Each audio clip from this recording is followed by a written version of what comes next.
Hello, everybody, and welcome to B-Movie Euphoria for yet another B-Movie review. Today I have something special because I'd like to do a book review as well as a movie review, because the book is about movies, and it's Bleeding Skull, the second Bleeding Skull book. If you have any interest in super low budget, shot on video mostly, straight to video, never saw the screen films that are full of gore and full of everything you'd want in a horror film, pick this book up. But the writers of this book, Joseph A. Ziemba, Annie Choi, and Zach Carlson, just every review in here is incredible. They're short and they're succinct and they just go straight to the point and they say, hey, this movie is a pile of shit, or this movie's pretty good. So I highly recommend this. So today's film, I've been going through this and kind of trying to read in alphabetical order, and I keep finding films that I want to watch, and so I'll look them up on eBay and see if there's a cheap one, and I'm sure anyone who has this book is doing the exact same thing. But the first one I found, for pretty cheap, was a film by our friend James Best, Death Mask. I carved it from the shadows of my mind. So this is a film that I don't know, I couldn't tell while watching it. Was it shot on video? Was it shot on film? It looked, this is the best way I can describe it. The entire film, as well as the score and the general mood, felt like an extended Are You Afraid of the Dark episode. And you know what? That's not a bad feeling. That's kind of a comfortable thing if you grew up with Are You Afraid of the Dark, and that's maybe why I fell into this movie so easily. Our star, James Best, plays Wilbur Johnson, who is a carnival host of a room of masks, or the House of Masks, where he invites people in to gaze at his creations that he made with his heart. Inside you will see the horrific, the terrifying masks of death. These masks have been copied from the masks from all over the world. These are the originals. These are the marvelous pieces of crap. He is a very lonely man, Wilbur, because he has a scar on his face, which kind of looks like somebody just pressed a bike tire up his cheek. And it doesn't really look that bad, but for some reason, he puts a fake piece of plastic skin on his face and he covers it with makeup. And he's very self-conscious about it, and for good reason in this movie, because everybody tells him all the time that his scar makes them want to puke. This movie is also written by James Best and produced by James Best, so there's a lot of stuff going on in this movie that is absolutely his fault. You know, you can get AIDS from an old bone, you know. You can't get AIDS from an old chicken bow. Wilbur works at this carnival. Nobody's going to his House of Masks, which is really sad. The only people that ever come while he's out there, like, waving at people to come in are these two, I guess, art critics. They show up, which, why are these art critics from New York at this carnival in the middle of, I don't know, it never shows a town. I really don't care what you critics think. I don't think you'd know art if you fell over it. You're fake. Your death masks are fake, and everything in this godforsaken carnival is a fake. So I think this is the movie trying to be like, it wants us to feel sympathy for this guy, and we kind of do. Another person who feels sympathy for Wilbur is Angel, who is a dancer at another part of the carnival. This is a very cheap carnival, by the way.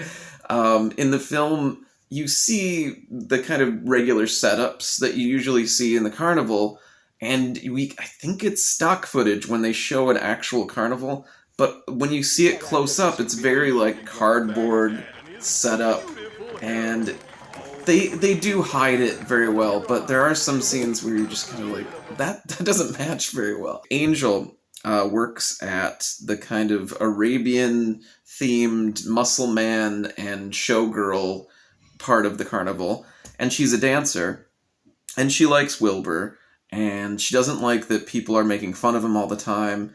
In fact, there's an incredible scene where she sees two other dancers looking at him applying he has a skin thing. He's putting it back on. I don't blame him. Who wants to look at that face anyway? Yeah, who wants to look at that face anyway? Move over a little. What the hell are you two doing? Angel, played by Linnea Quigley, who is incredible in this movie. James Best, despite having written this movie, is pretty good too. But Linnea Quigley is just great. Like, she is far and away the best thing in this movie. It just came from the beauty parlor. Do you like it? It's nice. It's different. So anyway, she sees these girls talking crap about Wilbur, and she's just like, shut the hell up and get the hell away from there, and immediately starts beating the shit out of another girl, and some incredible lines are thrown around, like one of my favorites. You just wait. Oh, yeah? Yeah, you're gonna wake up with a crowd around you. Wait a minute. Wilbur and Angel, they're friends. They really like each other, but there's nothing romantic because the owner of the carnival, this guy named Guido, who looks like a surfer dude. I don't think I've ever seen that before. Looks like a human head. He owns the place. He's constantly coming up to Wilbur and he's like, you know you're not bringing in anything. You're out at the end of the week. He's just a big jerk and he's sleeping with all of the dancers, but Angel thinks that he actually loves her.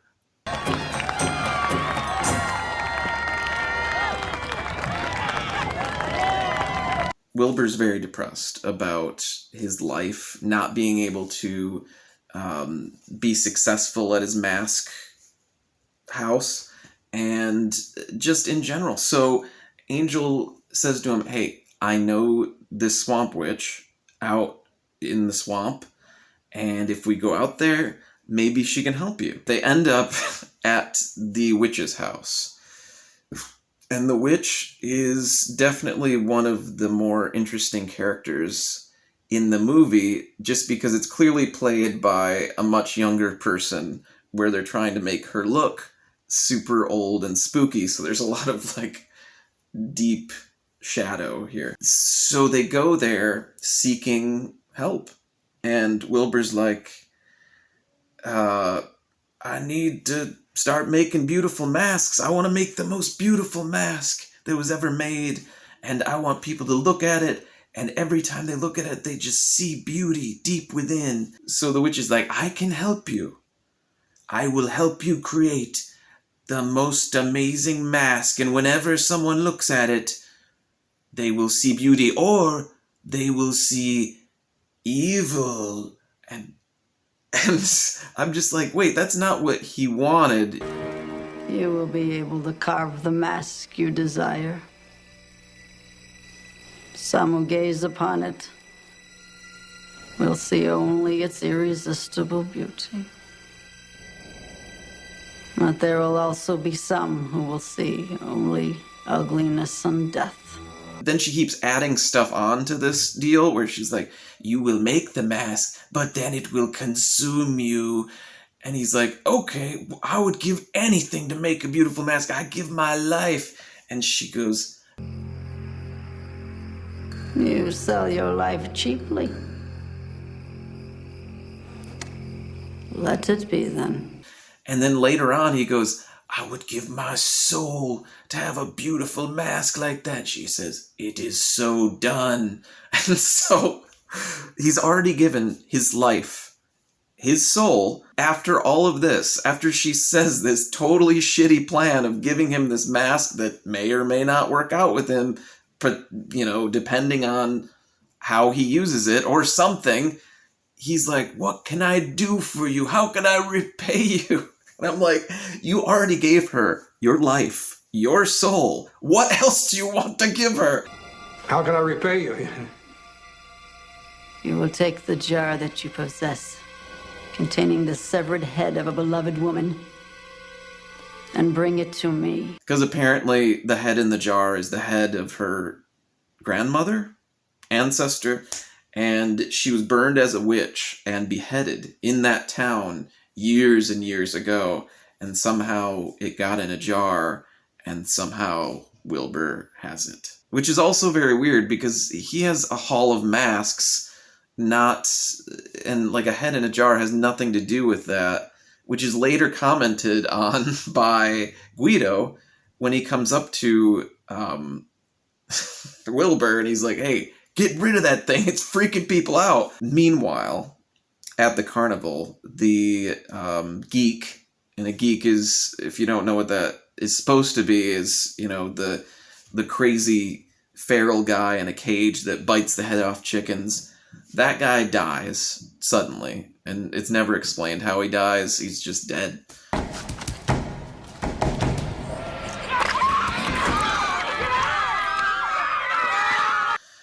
So there's a job opening, and because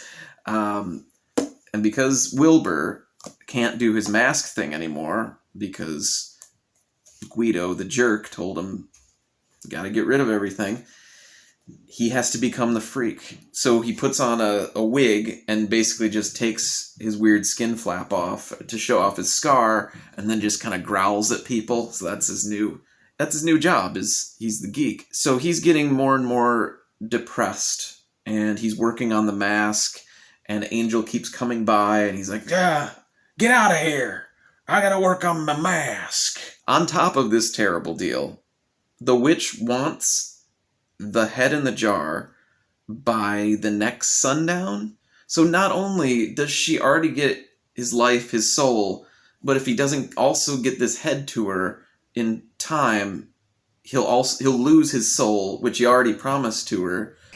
Bring me the head by the next full moon, or you will forfeit your soul. Both Angel and I think the girl that she was fighting with in the beginning, but I can't be sure, come by to see what he's doing. Show us your mask, Wilbur. I can hardly wait.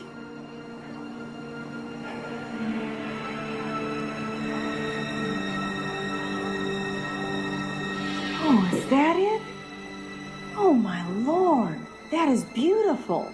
Oh, Wilbur, you did it. That is the most handsome mask. Wilbur lifts up this mask, and they are just enthralled by this mask. And this is the mask.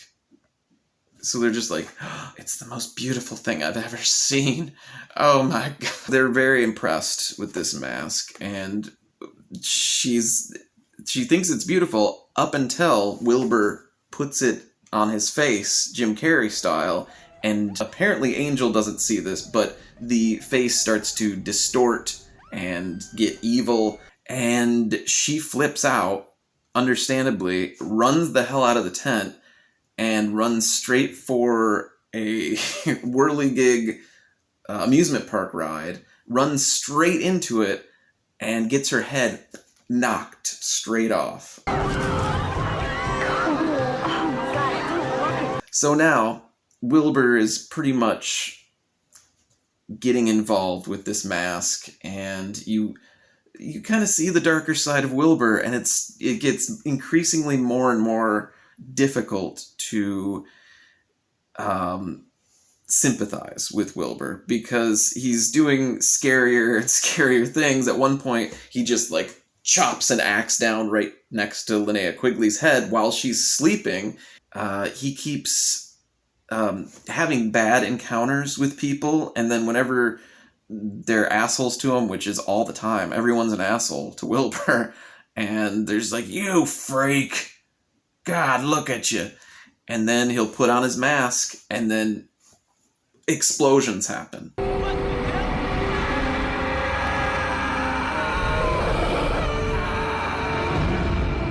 I keep in the back of my mind, little things bother me, so I'm in the back of my mind, I'm thinking, when are you going to return that skull that she told you to return? When are you going to get back with that skull? Get back there. Finally, we get to a scene with Angel and Wilbur, and Guido comes in, sees that the skull in the jar is still there, and he's like, I told you to get rid of this. And so he throws it onto the ground, and it smashes. The skull is still intact. Guido, no! Next time I tell my hired help to do something, I expect him to do it. Right now. Wilbur eventually goes to the Swamp Witch's house, and he's asking her, all these horrible things are happening with the mask, and I don't know what to do. And she's like, did you bring the jar? And he's like, no. And I'm like, Wilbur, why didn't you just find another jar? You still had the skull. The skull didn't break. You could put it in another jar, put some green food coloring in there, and it would still look the same. Because when he gets there, she's super pissed off because he doesn't have the head. So she's like, you're totally fucked, and there's nothing that can save you. And so, of course, Wilbur puts on the mask, and she ends up falling in quicksand and gets bit by a snake. It's funny, and maybe it's funny because it's bad, but it is definitely enjoyable.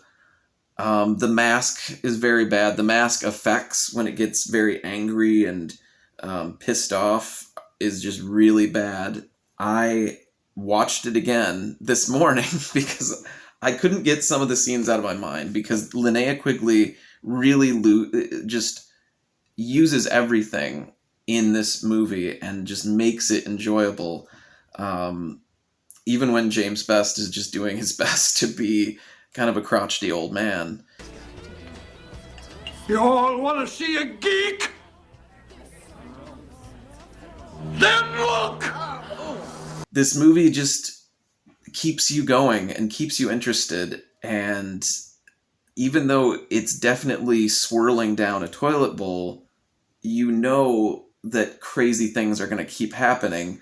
Very low budget, but they use the effects to their advantage, and everything is very sincere, but also very campy. And that's just, that's perfect for me. So I would definitely suggest checking this out, and I would implore you to get a copy of this, because this one and the first book and Destroy All Movies, some of the best books out there, and I just enjoy the hell out of this. I'm going to keep reading and keep finding more films that I love. Death Mask, pretty good, a little weird, but I would recommend it. And I hope you guys are all doing very well, and I love you all. Mwah! Have a great day. You want a funny face? Huh? I'll give you a funny face, you little bastard.